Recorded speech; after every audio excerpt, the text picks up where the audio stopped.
चुनाव की बेला है, चुनाव का समय है। वैसे जहां नरेश अग्रवाल जी हो, अशोक जी हो, सब लोग, हमारे अशोक रावत जी हो, हमारे अशोक वाजपेयी जी हो, वहां मुझे चुनाव के लिए कुछ बोलने के लिए आना हो, इसकी कोई आवश्यकता नहीं है।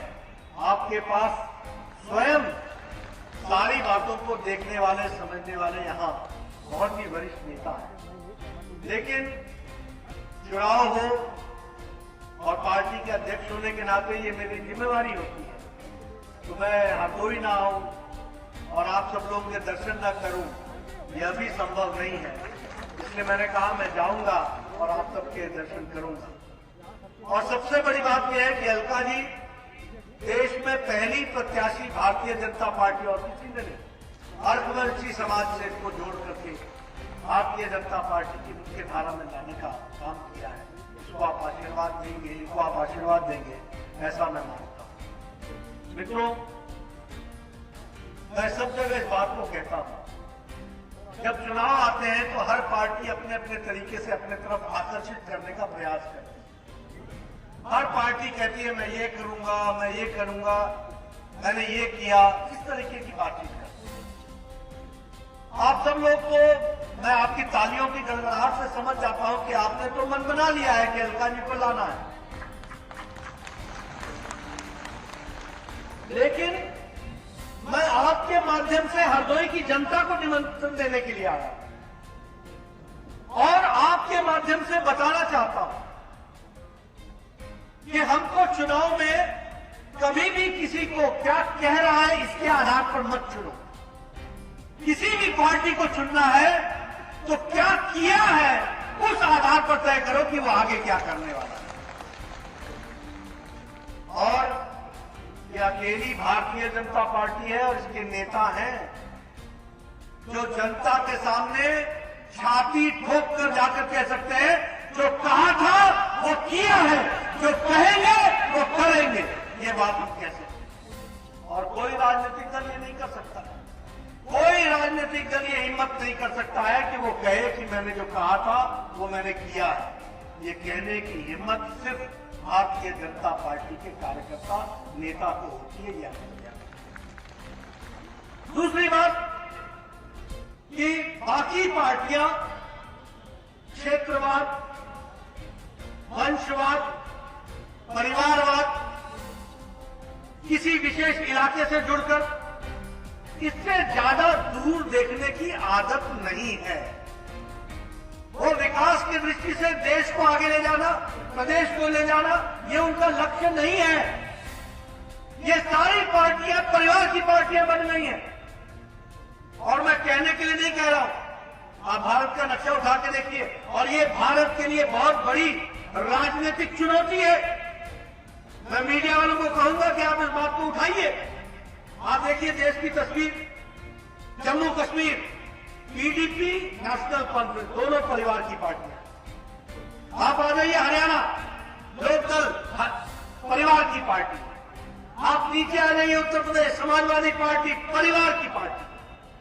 आप पश्चिम बंगाल चले जाइए, ममता, अभिषेक, परिवार की पार्टी। आप नीचे चले जाइए आंध्र प्रदेश, टीडीपी और वाईएसआर, दोनों परिवार की पार्टियां। आप तेलंगाना चले जाइए, केसीआर, परिवार की पार्टी। आप डीएमके चले जाइए तमिलनाडु में, परिवार की पार्टी। आप महाराष्ट्र चले जाइए, एनसीपी, शिवसेना, परिवार की पार्टियां।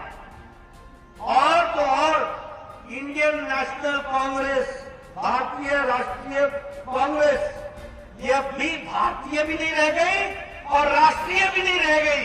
यह भी कुछ स्टेटों में सीमित हो गई है, यह भी राष्ट्रीय नहीं रह गई और ये भी भाई बहन की पार्टी हो गई। बाकी तो डबली बजाए जिसको बजाना है। ये भारतीय जनता पार्टी है, बाकी सब क्षेत्र की पार्टियां हैं, क्षेत्र की बात करते हैं।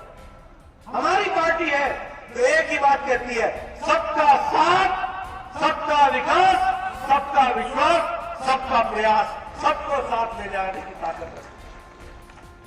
हम लोग हर एक वर्ग को जोड़ते हैं, हर एक समुदाय को जोड़ते हैं, सबको साथ लेकर के चलने की बात करते हैं। और मैं कहने के लिए नहीं कह रहा हूं। आप बताइए, आयुष्मान भारत, सौभाग्य योजना, उज्ज्वला योजना, हमारी उजाला योजना, कोई योजना, जनधन योजना, कोई योजना ऐसी है जो किसी एक देश विशेष समुदाय के लिए है? सबके लिए है। कभी किसी से जाति पूछी, कभी किसी से धर्म पूछा, कभी किसी से जानने का प्रयास किया? जो भारतीय है उसको मुख्य धारा में शामिल करके विकास करना, यही भारतीय जनता पार्टी का लक्ष्य रहा है। इसको हमने आगे बढ़ाया और इसीलिए मोदी जी के नेतृत्व में गरीब, वंचित, पीड़ित, दलित, शोषित, समाज के अंतिम पायदान में खड़ा व्यक्ति, जिसके आंसू पोंछने वाला कोई नहीं था, उसके साथ भारतीय जनता पार्टी खड़ी होती है। ये हमको ध्यान रखना चाहिए, ये हमको समझना चाहिए, याद रखना चाहिए। और ये फिर मैं कहता हूं, कहने के लिए नहीं कह रहा हूं। जब हम गरीब की बात करते हैं, अरे इस देश में 2014 के पहले बैंक से फायदा उठाने का संख्या ही 2.25 करोड़ थी। यानी बैंक के खाता खुलवाने की का दम रखने वाले 2.25 करोड़ लोग थे 130 करोड़ में। मोदी जी ने पता किया कि लोग बैंक में खाता क्यों नहीं खोलते। दो कारण सामने आए। एक, लोगों के पास अकाउंट में जमा करने के लिए पैसा नहीं। दूसरा, गारंटर नहीं। मोदी जी ने कहा, जनधन खाता बिना पैसे के अकाउंट खोलो और तुम्हारा गारंटर हम होंगे, भारत सरकार होगी, मोदी होगा। इस बात को आज 40 करोड़ लोगों ने बैंक में खाते खोले, 40 करोड़ लोगों ने। अब प्रधानमंत्री किसान सम्मान निधि सीधे खाते में जाती है। अब आयुष्मान भारत का पैसा सीधे खाते में जाता है। अब 20 करोड़ बहनें लॉकडाउन में, जब न पोस्ट ऑफिस था, न पोस्टमैन था, न मनी ऑर्डर की व्यवस्था थी, लॉकडाउन लग गया था, मोदी जी ने 20 करोड़ बहनों के खाते में 500-500 रुपए 3 महीने के लिए पहुंचाया। ये भी हम सबको मालूम है। योगी जी ने सारे हमारे जो श्रमिक भाई थे उनके खातों में पैसा पहुंचाया।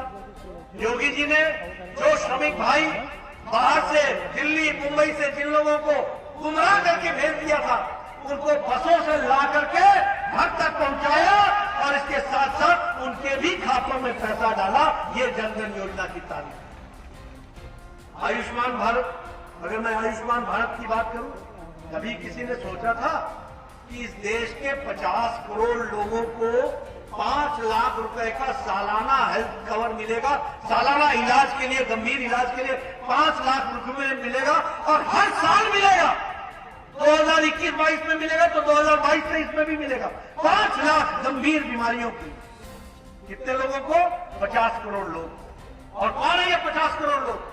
रिक्शा वाला, ठेला वाला, रेड़ी वाला, पेड़ी वाला, सब्जी वाला, बाल काटने वाला, कूड़ेदान से कूड़ा उठाने वाला, ऐसे गरीब लोगों को, लिफ्टमैन, सिक्योरिटी में जो बाहर खड़ा है वो व्यक्ति, ऐसे लोगों को 5 लाख रुपए का इलाज करने का व्यवस्था की है। और इलाज की भी कैसे? भगवान न करे कोई बीमार पड़े, लेकिन अगर हरदोई का कोई व्यक्ति कैंसर के हॉस्पिटल टाटा मेमोरियल मुंबई में जाके इलाज करता है तो उसका पैसा मोदी जी हरदोई नहीं भेजेंगे, सीधे कैंसर हॉस्पिटल को भेजेंगे और उसका इलाज मुफ्त में हो जाएगा। ये व्यवस्था करके दी है, ये भी हमको याद रखना चाहिए। स्वच्छ भारत मिशन में 11 करोड़ बहनों को इज्जत घर दिया गया और उत्तर प्रदेश में 2 करोड़ घरों में इज्जत घर शौचालय बनाए गए। इसका मतलब हमारे यहाँ उत्तर प्रदेश में 2 करोड़ महिलाएं अपने दैनिक नित्य कर्म के लिए खेतों में जाया करती थी, सड़कों पर जाया करती थी, कोई उनकी सुध लेने वाला नहीं था। आज उत्तर प्रदेश, जिसको हम कहते हैं कि बाहर गांव में शौचालय जाने से मुक्त प्रदेश हो गया है और एक यहाँ पर भी 2 करोड़ शौचालय बने। इस तरीके से काम हुआ और कभी भी किसी से जाति नहीं पूछी, किसी से समुदाय नहीं पूछा, किसी से धर्म नहीं पूछा। सबका साथ, सबका विकास, सबका विश्वास, इस काम को आगे बढ़ाने का काम किया। उसी तरीके से अगर हम देखें, उज्ज्वला योजना हो, गैस का कनेक्शन पहुंचाना हो, गांव में बिजली पहुंचानी हो, घर में बिजली पहुंचानी हो, यह भी काम बड़ी संख्या में हुआ है। लगभग 1,56,000 घरों में बिजली पहुंचाई गई है उत्तर प्रदेश में। ये भी हम आपको बताना चाहते हैं। अगर विकास की दृष्टि से देखा जाए, चाहे वो all India institute of medical sciences बनाना हो, फिर चाहे वो हमारे अन्य मेडिकल कॉलेजेस बनाने हो, फिर चाहे नई यूनिवर्सिटी बनानी हो, अटल यूनिवर्सिटी मेडिकल यूनिवर्सिटी बनानी हो, फिर चाहे आयुष का यूनिवर्सिटी बनानी हो, और फिर चाहे हरदोई का मेडिकल कॉलेज बनाना हो, ये भारतीय जनता पार्टी ने करके दिया है। ये भी मैं आपको बताना चाहता हूं। आप बताइए, कभी सोचा था कि मेडिकल कॉलेज की बिल्डिंग बन करके तैयार होगी? अशोक जी, आजकल वो बिल्डिंग तैयार हो गई है क्या? शुरू हो गई। अब आप देखिए, मोदी जी ने इस काम को किया। मैं स्वास्थ्य मंत्री होता था, मेरे जी आपको याद होगा, और उसका शिलान्यास करने भी मैं आया था। मुझे कितनी खुशी होगी कि बिल्डिंग शुरू भी हो गई। ये एक परिवर्तन हम देखने को मिल रहा है। और विकास की कहानी सुनो, अगर हम एक्सप्रेस हाईवे की बात करें, चाहे पूर्वांचल हो, चाहे बुंदेलखंड एक्सप्रेस हो, चाहे गोरखपुर लिंक एक्सप्रेस वे हो, चाहे गंगा एक्सप्रेस वे हो, ये सारे का सारा एक विकास की एक नई कहानी लिखा है। और मैं तो बहुत स्पष्ट शब्दों में कहता हूं, ये सड़कें नहीं है, ये सड़क के माध्यम से उत्तर प्रदेश की विकास की गंगा है। गंगा, ये विकास की गंगा है। और मुझे ये जो हमारा गंगा एक्सप्रेस वे है, ये तो हरदोई से, यहीं से होकर के जाएगा, प्रयागराज तक जाएगा। आप देखिए इसका क्या अर्थ बनता है। एक एक्सप्रेस वे पकड़ो, दूसरा एक्सप्रेस वे पकड़ो, दिल्ली पहुंच जाओ, देहरादून पहुंच जाओ, इधर काशी पहुंच जाओ, उधर प्रयागराज पहुंच जाओ। उत्तर से लेकर के दक्षिण तक, पूर्व से लेकर पश्चिम तक पूरी व्यवस्था की गई है विकास की दृष्टि से। मुझे याद है, मैं पिछली बार कुछ जगह कह रहा था, बचपन में जब मैं आता था तो एक होता था GT road, grand trunk road. उस पर अगर एक ट्रक आ जाए तो गाड़ी नीचे चली जाती थी, और अगर गाड़ी ऊपर रह गई तो ट्रक नीचे चला गया तो ऊपर आता ही नहीं। ये GT रोड थी। आजकल उसको नेशनल हाईवे 91 शायद बोलते हैं, GT रोड। और वो 4 लेन हो रहा है। अब 4 लेन का भी काम चल पड़ा है। इस दृष्टि से, विकास की दृष्टि से काम चल रहा है। मित्रों, ये जो परसों बजट आया है, परसों नहीं, पिछले हफ्ता जो बजट आया, निर्मला सीतारमण जी ने रखा है, इसमें 60 लाख लोगों को 1 साल के अंदर नौकरियां देने का प्रावधान किया गया है, प्रोडक्शन लिंक इंसेंटिव के तहत। ये भी हमको ध्यान रखना।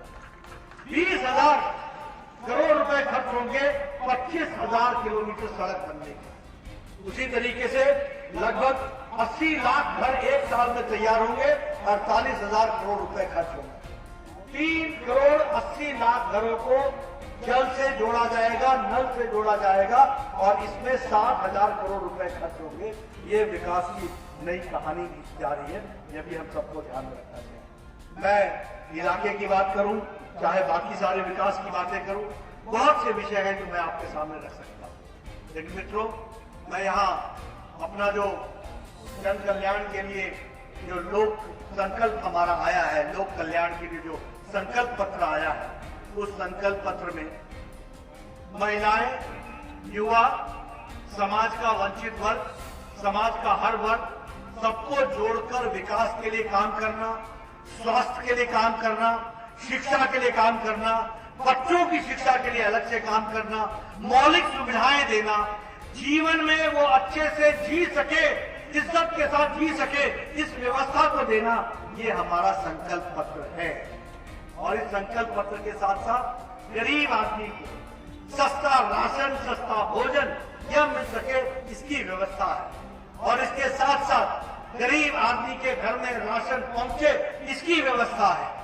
ऐसे संकल्प पत्र को लेकर के भारतीय जनता पार्टी आई है। और सबसे बड़ी बात जो मैं आपके सामने कहूंगा, वो इरिगेशन के लिए फ्री इलेक्ट्रिसिटी और बाकी सारी चीजें किसानों के लिए तो है, लेकिन शांति बनाए रखने के लिए, गुंडा राज न आए, उसको पनपने न दिया जाए, उसके लिए, आतंकवादियों को इस धरती पर कोई पनाह न मिले, इसके लिए हम लोगों ने तय किया है कि एंटी टेररिस्ट कमांडो सेंटर ये खोला जाएगा।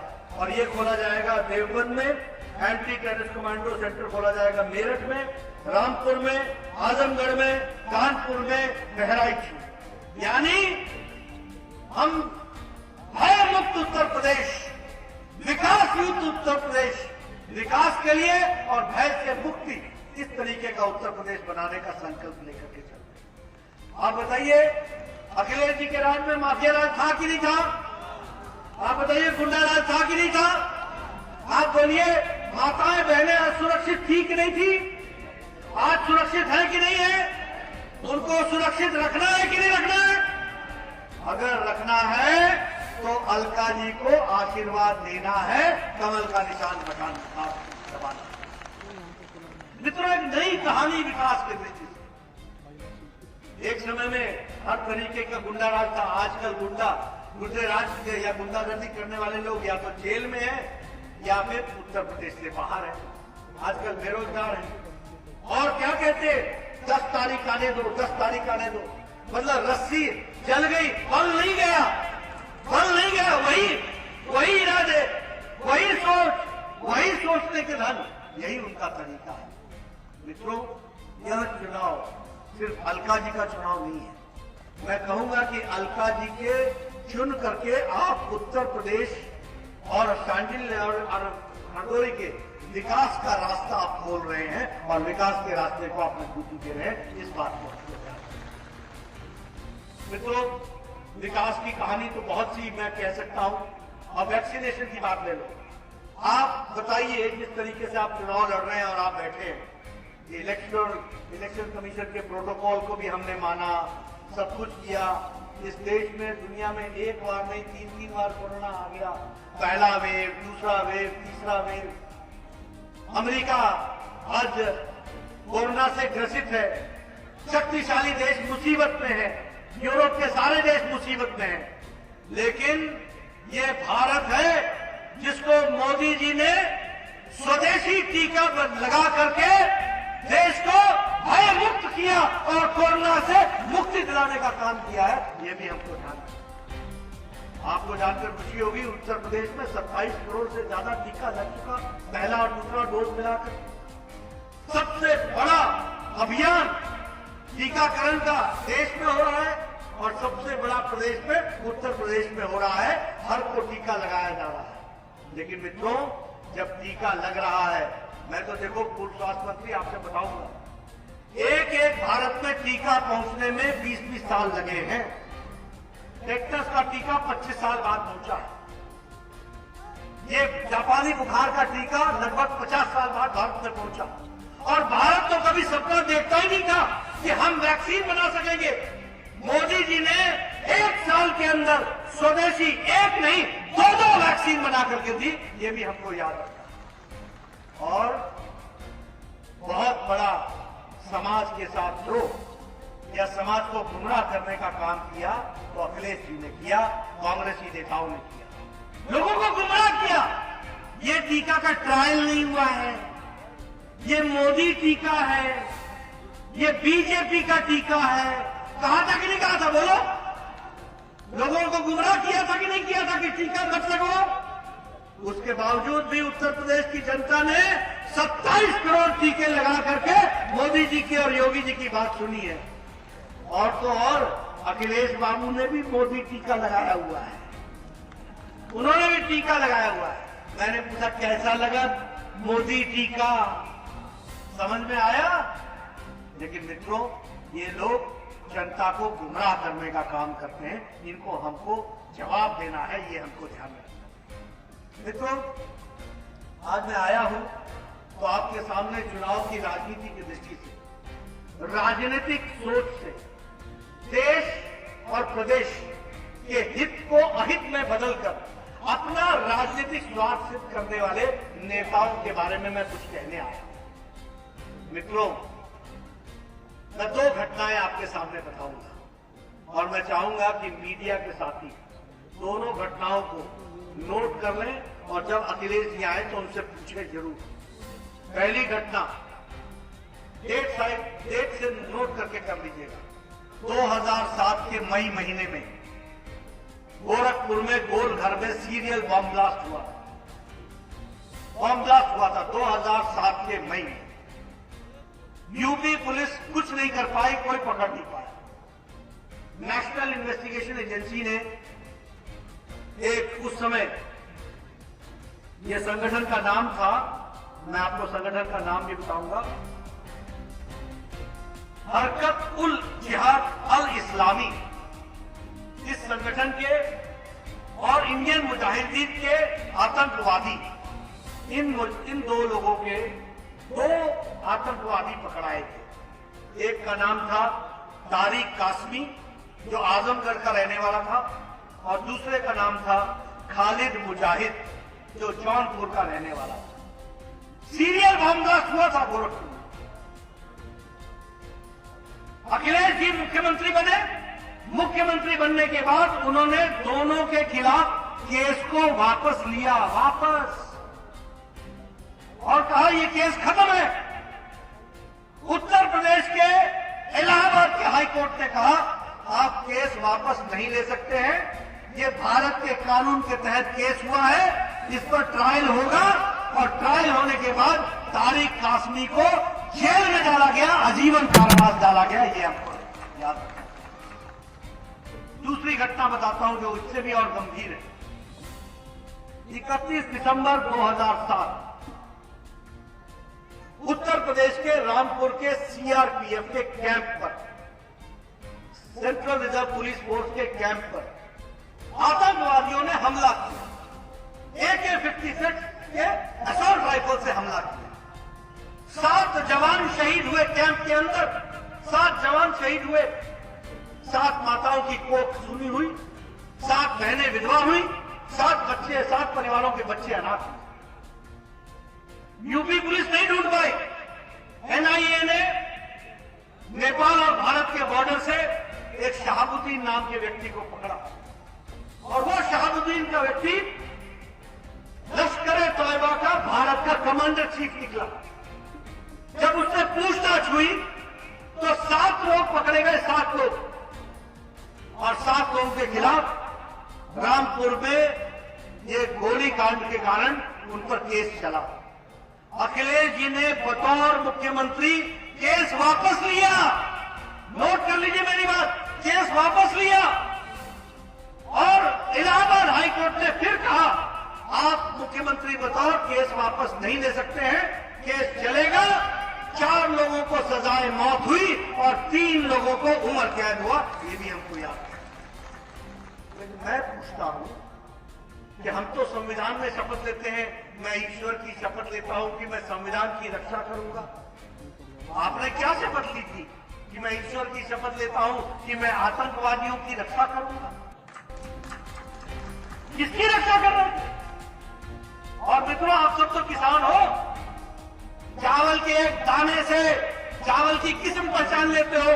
हम राजनीति में काम करने वाले लोग राजनीतिक हरकत से राजनीति की नीयत पहचान लेते हैं। ये मैं आपको बताना चाहता हूं। जो लोग रक्षक बनाए गए हों वो भक्षक बन जाए।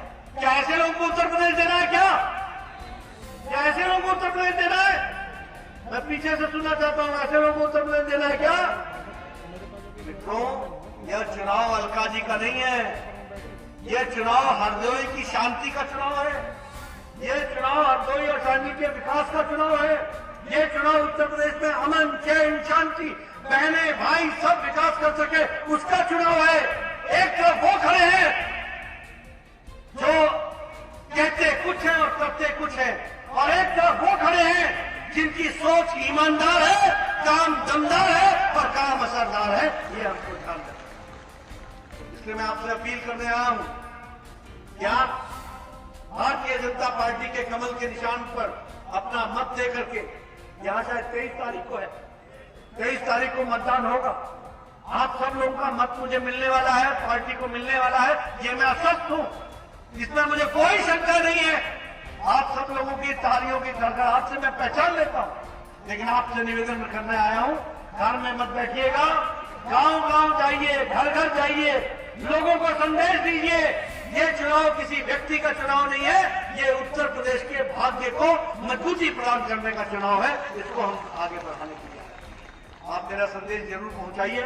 मेरी इच्छा थी कि मैं और आप लोगों के साथ गपशप करूं, लेकिन मैं देख रहा हूं जैसे जैसे सूरज ढल रहा है थोड़ी ठंड आपको भी तकलीफ देने लगी है, तो मैं आपके बीच आपको ज्यादा कष्ट न देता हुआ, और मुझे बताया गया कि आप काफी लंबे समय से बैठे हैं, तो आपके इस धैर्य के लिए भी मैं आपका धन्यवाद करता हूं और आपसे अंत में निवेदन करना चाहता हूं कि आप भारतीय जनता पार्टी का समर्थन करें। बहुत बहुत धन्यवाद। जय भारत, जय उत्तर प्रदेश।